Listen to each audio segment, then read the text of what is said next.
Hi guys, and welcome to another uCast. Today we will be talking about good advisor relations. Some of the main points are working together, good communication essentials, building trust, viewing the advisor as a mentor, and working together for the success of members and organization. So the first topic of today is students and advisors working together. It's very important to establish the role of the advisor as well as establish the role of the student or students.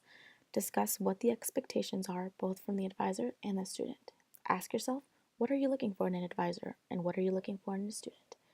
It's very important to have proper communication, meaning working relationships require that everybody understands the expectations that come with each of the positions. Attend meetings when available, choose the best method of communication, and be a resource to each other. Number 2 is essentials for good communication.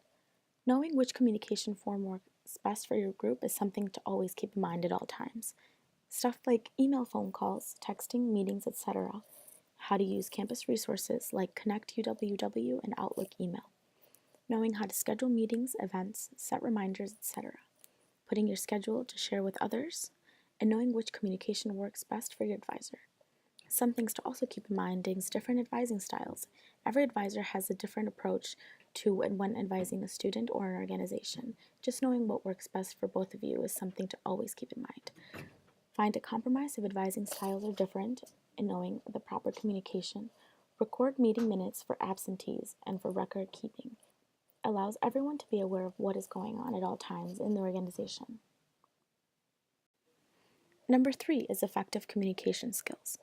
Having effective communication skills is not only essential but crucial when it comes to good advisor relations.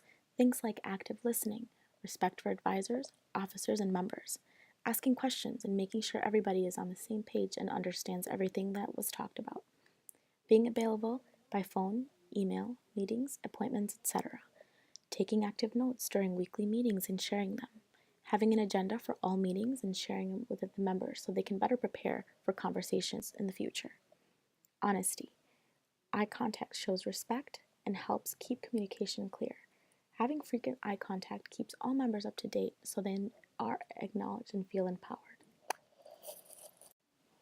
Number 4 is building trust.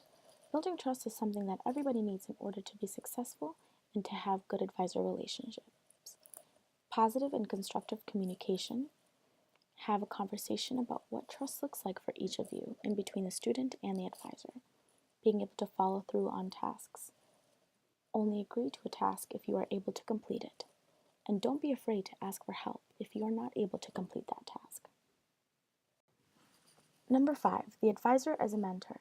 Mentors need to be able to look up to the advisor as a helpful resource, not only for the good of the organization, but for the good of the members. Being present, attending meetings when available, finding ways to relate to the students and the mission of the organization. Working together to come up with goals for the organization and its members. Helpful note, this will allow the advisors to help keep the organization on the right track and the mentors to the group to meet their overall goals. Providing resources and opportunities to help the students and the organizations grow is something that is crucial.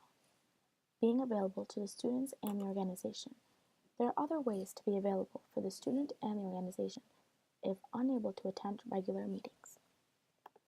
And finally, number 6 is working as a team with the ultimate goals being the success of the organization and its members. Working as a team to establish goals is something that everybody should keep in mind, not only for the organization, but for the individuals in the organization. When creating goals, come up with a step-by-step plan on how to achieve them. Side note, it is important to communicate the purpose of the mission of the organization with all of the members. Ask your advisor to be part of this process. It is important that they are aware of the mission and the purpose as well. And lastly, as a team, define success. How will you measure success at the organization?